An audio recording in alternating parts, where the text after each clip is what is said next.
할렐루야. 오늘도 좋은 날입니다. 벌써 예수님의 흔적 더 스티그마 오브 지저스 크라이스트 마지막 예배입니다. 69일째.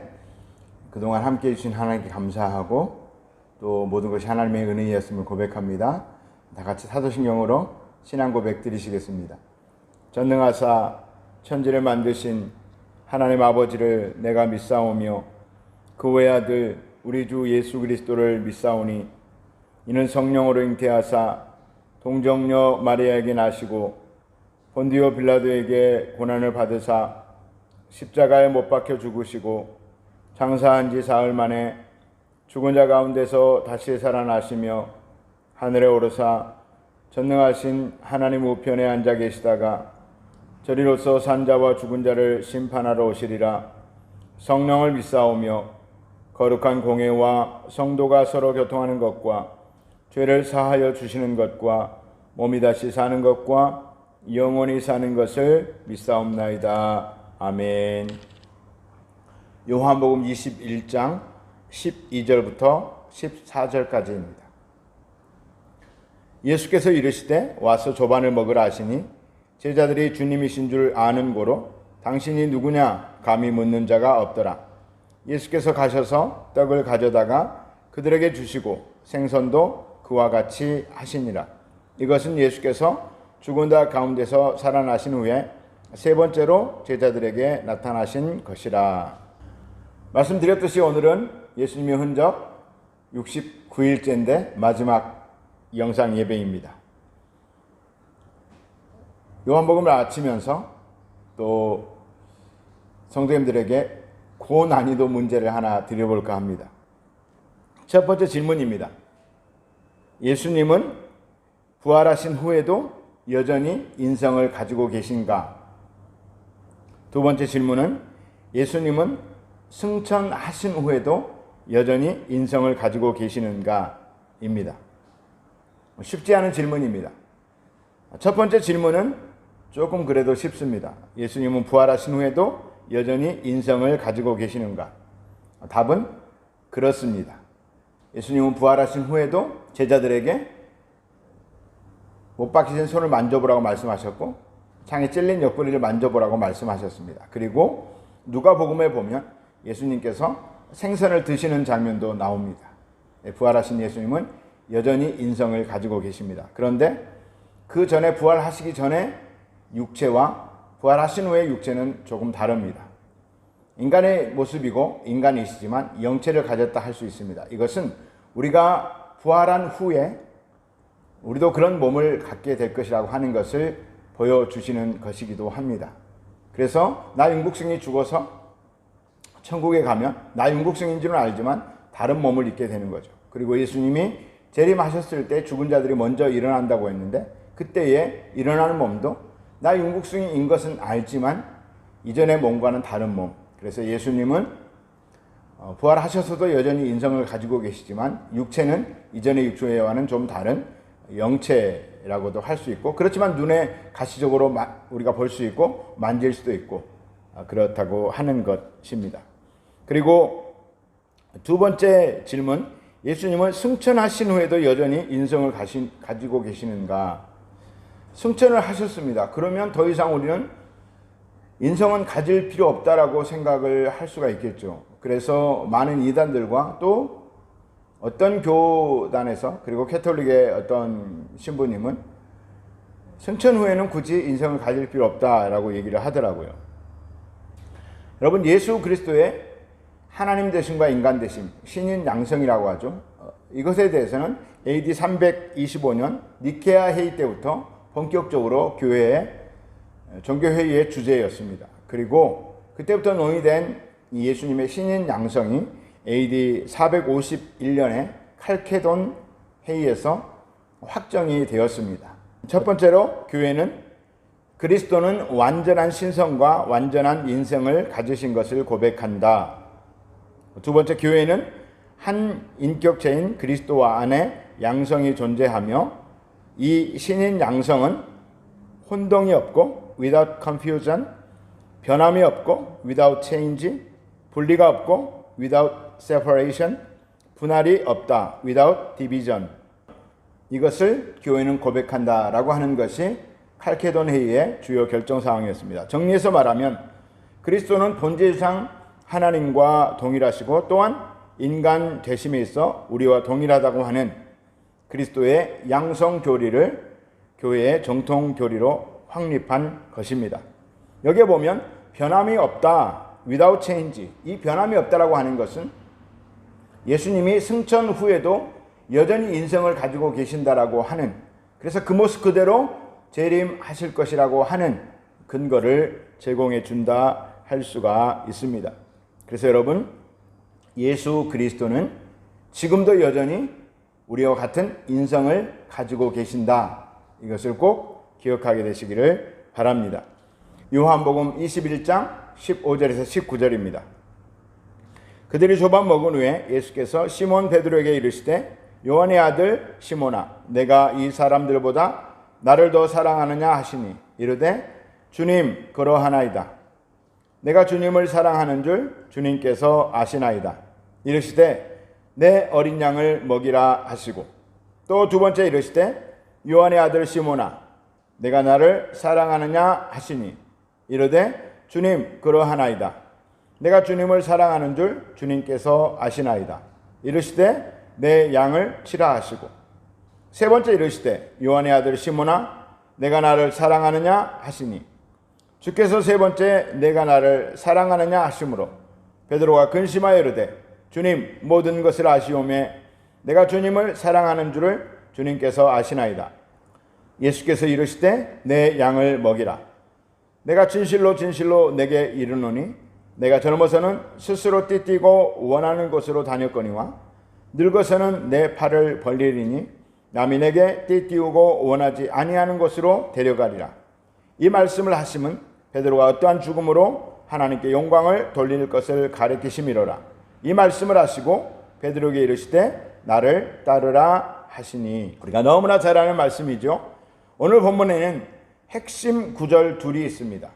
내가 나를 사랑하느냐, 또 내 양을 먹이라입니다. 첫 번째 물으십니다.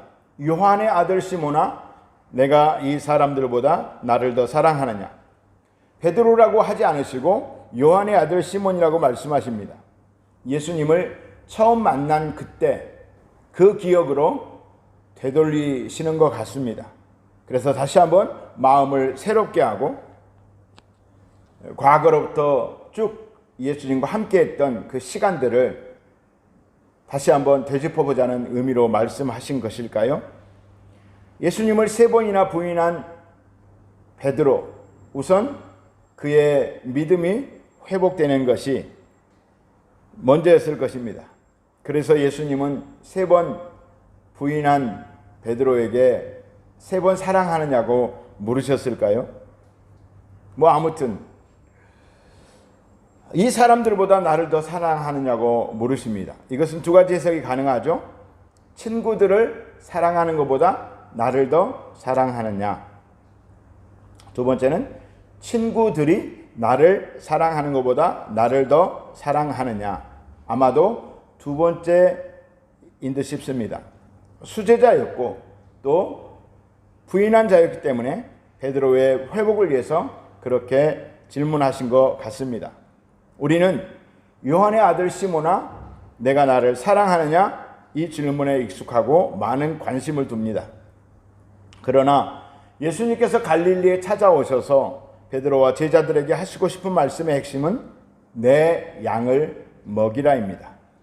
그 과정에서 우선 베드로의 그 식어져가는 믿음 그리고 그 열정을 회복시키고자 베드로에게 사랑하느냐고 물으신 것이고요. 본문에는 어린 양을 먹이라고, 그리고 내 양을 치라고, 내 양을 먹이라고 순차적으로 말씀하시는데, 우리는 어린 양은 말 그대로 어린 양, 새신자일 수도 있고, 그리고 또 먹이라와 치라에 어떤 차이가 있을까 많은 얘기들을 합니다. 그런데 이것은 굳이 신경 쓸 일이 아닙니다. 예수님의 말씀하신 의도, 그 본질은 그 어린 양, 큰 양 먹이고 치고 이런 데 있는 것이 아닙니다. 그저 구원받지 못한 영혼들에게 복음을 전하고 그 영혼들을 가르쳐서 제자 되게 하고 또 그들로 말미암아 또 제자를 낳는 그런 복음의 선순환에 대해서 말씀을 하시는 것입니다. 하나님 나라의 확장이 예수님의 말씀하시는 메시지의 핵심이라고 하는 것입니다. 우리는 신앙생활을 하면서 주님을 사랑하자는 수많은 설교와 나는 주님을 사랑하는가라는 스스로의 질문, 묵상을 수도 없이 많이 합니다. 그런데 내 양을 먹이라고 하는 주님의 대사명, 그 주님의 부탁에는, 명령에는 깊이 다가가지 못하는 경우가 많은 것 같습니다. 하나님을 사랑하는 것이 먼저입니까? 사람을 사랑하는 것이 먼저입니까? 참 어리석은 질문이죠. 당연히 하나님을 사랑하는 것이 먼저이고 우선입니다. 그런데 하나님의 본심은 이 질문들이 개별적으로 단절된 하나하나의 이슈가 아니라 항상 같이 묶어져서 생각하기를 원합니다. 무슨 뜻이냐? 하나님을 사랑한다면 사람을 사랑해라. 요한 1서를 보면 우리는 그것을 너무나 잘 알 수가 있습니다. 반대로 생각해 보면 하나님을 사랑한다고 하면서 사람을 사랑하지 않으면 진짜 하나님을 사랑하는 것인가 의심해 볼 필요가 있다라고 하는 것입니다. 자신은 하나님을 사랑한다고 생각하지만 실제는 하나님을 사랑하지 않은 것일 수도 있고, 하나님을 사랑하는 방법이 틀렸을 수도 있고, 하나님을 사랑하는데 하나님의 뜻을 모르고 하나님의 마음을 속 시원하게 해드릴 생각을 못하는 것일 수도 있다라고 하는 것입니다. 그만큼 사람을, 영혼을 사랑하는 것이 중요한 일임을 알 수가 있습니다. 그것 때문에 우리는 오늘도 이 땅을 살아가는 것입니다. 예수님 믿고 천국 바로 가면 얼마나 행복하겠습니까? 그러나 이 땅에 사명이 있기에 지지고 볶으면서, 그리고 때로는 슬픔도 있고 아픔도 있고 고통도 있지만 이 땅을 살아가는 것 아니겠습니까? 사랑하는 성도 여러분, 하나님을 사랑하고 이웃을 사랑하는 큰 은혜가 있기를 축복합니다. 이제 요한복음 묵상을 마칩니다. 69번에 걸친 묵상, 결코 짧지 않은 시간이었습니다. 결론이 무엇일까요? 나름대로 다 결론이 있을 것입니다. 각자 다른 은혜가 있었겠죠. 저는 이렇게 두 문장으로 정리해보고 싶습니다. 요한복음 20장 31절. 우리 첫 말씀을 나눌 때도 요한복음을 기록한 목적에 대해서 말씀드렸습니다. 오직 이것을 기록함은 너희로 예수께서 하나님의 아들 그리스도이심을 믿게 하려 하며 또 너희로 믿고 그 이름을 힘입어 생명을 얻게 하려 함이니라. 또 하나의 본문 말씀을 들자면 요한복음 21장에 내 양을 먹이라. 그리고 베드로에게 이르시되 나를 따르라 하시니, 이 두 말씀을 요한복음의 핵심이라고 저는 말씀드리고 싶습니다. 결론은 예수 그리스도를 믿고 그 예수 그리스도 안에서 새로운 생명력으로 거듭나고 하나님의 사람이 되어서 이제 어린 양들을 먹이고 세상 가운데서 그리스도의 복음을 전하는 사명을 감당하는 것, 그것까지 결단하는 것이 요한복음의 결론이라고 하는 것입니다. 오늘의 묵상입니다. 요한복음을 묵상하면서 받은 은혜와 다짐을 기록해 보십시오. 쭉 여러분이 다시 한번 되짚어보면서 보시고, 또 유튜브 영상이 있으니까 시간이 되시면 처음부터 다시 돌아가면서 요한복음을 읽으면서 다시 한번 읽어보시면 더 큰 은혜가 될 것입니다. 저도 그렇게 하려고 합니다. 또 얼마간 있다가 다른 말씀을 묵상할지 모르겠지만 어쨌든 여러분 개인적으로도 요한복음을 다시 한번 유튜브로 보면서 말씀을 읽어가면서 또 묵상해 보시기를 축복합니다.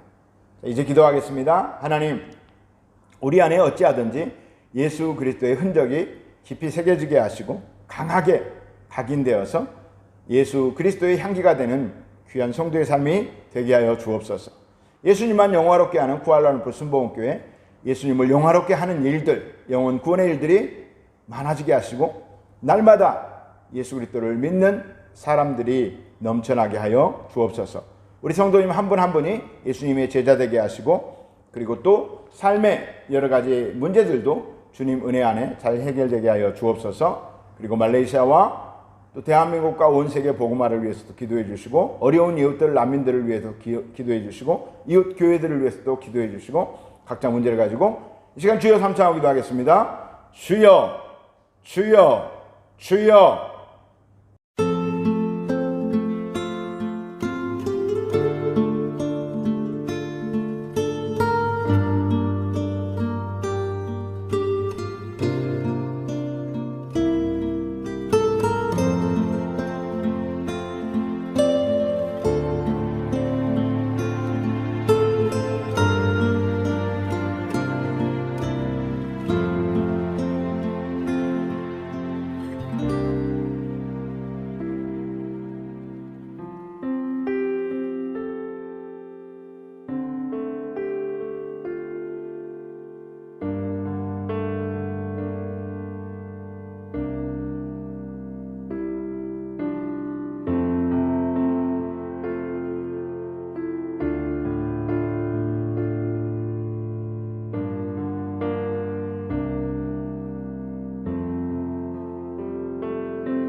있습니다.